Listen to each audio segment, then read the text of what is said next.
कहानी वहां से शुरू होती है जहां सबको लगा कि वो खत्म हो चुकी है। जहां अर्जुन लौटा था, जब वो लौटा था तो वो बूढ़ा हो चुका था, लेकिन कुछ समय बाद उसे अपना पुराना चेहरा मिल गया और उससे लगने लगा कि अब सब ठीक हो चुका है। लेकिन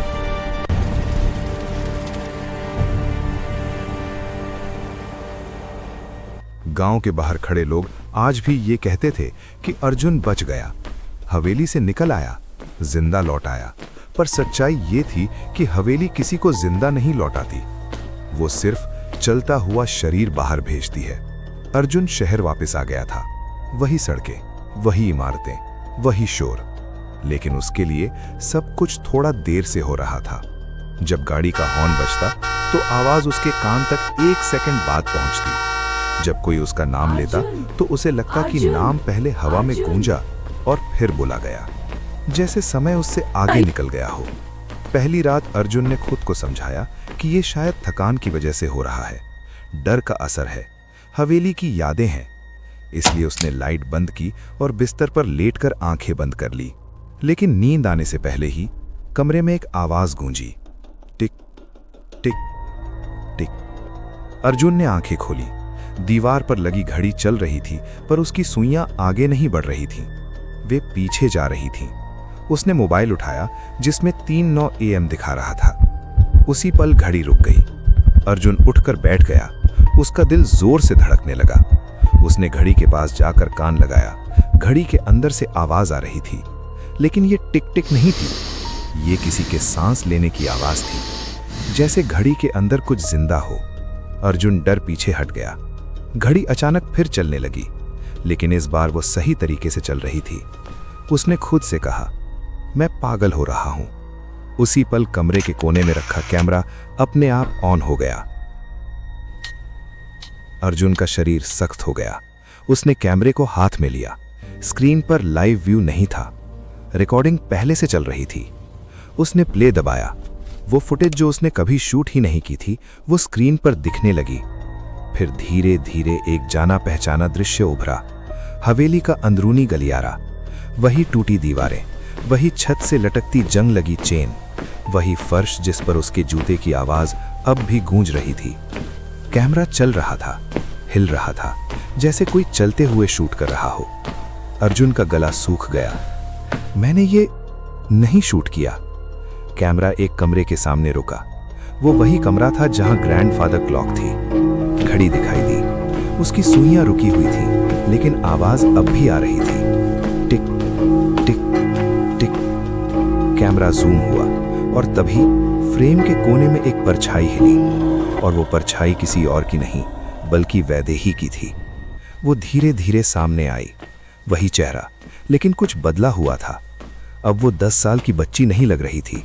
उसका चेहरा बड़ा था, आंखें गहरी हो चुकी थीं, मुस्कान अब मासूम नहीं थी। वो सीधे कैमरे की तरफ देख रही थी, सीधे अर्जुन की आंखों में। उसके होंठ हिले और आवाज आई, तुम बाहर तो आ गए, पर समय अभी भी यही है। कैमरा जोर से हिला। फुटेज अचानक बंद हो गई। अर्जुन के हाथ कांपने लगे। अगले दिन अर्जुन ने आईने के सामने खड़े होकर खुद को देखा। वही चेहरा, वही आंखें। उसने जैसे ही हाथ उठाया, उसने देखा कि उसके रिफ्लेक्शन ने 1 सेकंड बाद हाथ उठाया। उसने गर्दन मोड़ी, रिफ्लेक्शन ने थोड़ी देर बाद वही किया। अर्जुन पीछे हट गया, आईने से नहीं, खुद से। वो तुरंत डॉक्टर के पास गया और सारी बातें बताई। डॉक्टर ने कहा, यह पोस्ट ट्रॉमेटिक स्ट्रेस है। डॉक्टर की घड़ी उसके सामने अचानक रुक गई। डॉक्टर ने ध्यान नहीं दिया, लेकिन अर्जुन ने देखा, घड़ी की सेकंड सुई पीछे की तरफ हिल रही थी। हर रात 3:09 बजे नींद खुलती। हर रात वही घड़ी की आवाज। हर रात कैमरा अपने आप ऑन, और हर रात एक नई रिकॉर्डिंग। कभी खाली गलियारे, कभी टूटे कमरे, और कभी बस एक लाइन, तुम अभी अधूरे हो। अर्जुन अब समझ चुका था। वो हवेली से लौट जरूर आया है, लेकिन उसका पूरा समय उसके साथ नहीं आया है। उसका कुछ हिस्सा अब भी वहीं था, और हवेली उसे वापस बुला रही थी। अर्जुन अपने कमरे में बैठा था। कमरे में कोई आवाज नहीं थी, लेकिन घड़ी की टिक टिक उसके सिर के अंदर गूंज रही थी। वो घड़ी उसके घर की नहीं थी, वो उसी हवेली की थी, जो उसने कई बार उसे तोड़ने की कोशिश की थी, कई बार फेंक दिया था, लेकिन हर सुबह वो घड़ी वापस मेज पर रखी होती थी, ठीक उसी समय पर रुकी हुई। 3:09। अर्जुन ने कैमरे की आखिरी फुटेज दोबारा चलाई। स्क्रीन पर वैदेही थी, बिना पलक झपकाए सीधे कैमरे में देखती हुई। तुम्हारा वक्त कब आएगा? अर्जुन ने लैपटॉप बंद कर दिया। उसका दिल जोर जोर से धड़क रहा था। वो खुद से बोला, मैं लौट आया हूं, सब खत्म हो गया। लेकिन घड़ी की आवाज तेज हो गई, कमरे की लाइट टिमटिमाने लगी और दीवार पर लगी उसकी परछाई हिलने लगी। अर्जुन धीरे धीरे पीछे हटा। नहीं, उसकी आवाज कांप रही थी, तुम मेरे पीछे नहीं आ सकती। परछाई ने अपना सिर उठाया और पहली बार परछाई ने बात की।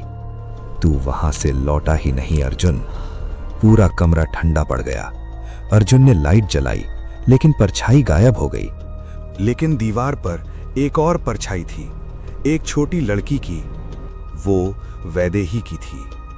वैदेही अब वापस आ चुकी थी, या वो कभी गई ही नहीं थी। अगले कुछ दिनों में अर्जुन के साथ अजीब चीजें होने लगीं। शीशे में उसे अपना चेहरा हर बार अलग उम्र का दिखता, कभी 25 साल का, कभी 60, कभी एक 10 साल का बच्चा। एक रात उसने खुद को रोते हुए सुना, लेकिन आवाज उसके गले से नहीं आ रही थी। आवाज अलमारी के अंदर से आ रही थी। जब उसने अलमारी खोली, अंदर उसका कैमरा रखा था, ऑन। रिकॉर्डिंग चल रही थी। स्क्रीन पर वही हवेली। अर्जुन का दिमाग सुन्न हो गया। यह कैसे मुमकिन है? तभी स्क्रीन पर एक आदमी दिखाई दिया। दाढ़ी, पुराना कोट, थकी आंखें। वो आदमी कैमरे की तरफ देखता है और अर्जुन की रूह कांप जाती है, क्योंकि वो आदमी अर्जुन ही था, लेकिन 120 साल पहले का। उस आदमी ने कैमरे में देखकर बोला, अगर तुम ये देख रहे हो तो इसका मतलब है मैं असफल हो चुका हूं। मेरा नाम अर्जुन है और मैं इस हवेली का पहला नहीं बल्कि आखिरी बनने की कोशिश कर रहा हूं। अर्जुन गिर पड़ा। पहला? आखिरी?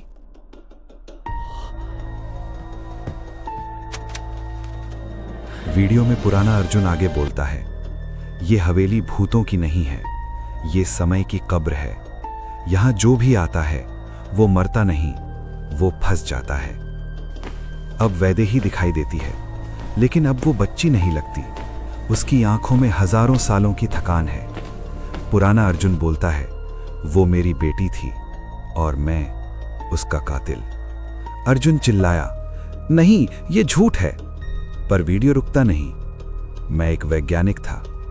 मैंने समय रोकने का तरीका खोज लिया था, लेकिन प्रयोग के लिए मुझे किसी शुद्ध समय की जरूरत थी। जब मेरा प्रयोग फेल हुआ, वैसे ही समय रुक गया और मेरी बेटी उसी पल में फंस गई। अर्जुन की आंखों से आंसू गिरने लगे। तो वो मुझे क्यों डराती है, क्यों पीछा करती है? पुराना अर्जुन मुस्कुराया, क्योंकि उसे आजादी चाहिए और आजादी के लिए उसे नया अर्जुन चाहिए। अचानक कमरे की दीवारें खुलने लगी। अर्जुन खुद को फिर उसी हवेली में पाता है, लेकिन अब वो अकेला नहीं है। उसके चारों ओर सैकड़ों अर्जुन खड़े हैं, अलग उम्र, अलग चेहरे, अलग समय, और बीच में वैदेही। वो बोलती है, हर 120 साल में तू वापस आता है।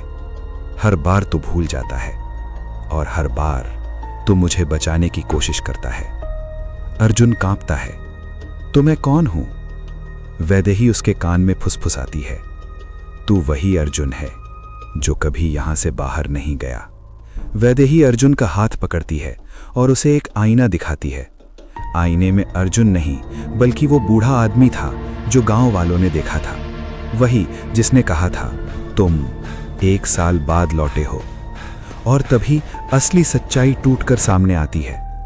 अर्जुन कभी हवेली से बाहर गया ही नहीं था। गांव, लोग, घर, इंटरव्यू, सब हवेली का इल्यूजन था। वैदेही मुस्कुराती है। अब जब इन्होंने ये कहानी देख ली है, अब उनका वक्त भी चल पड़ा है।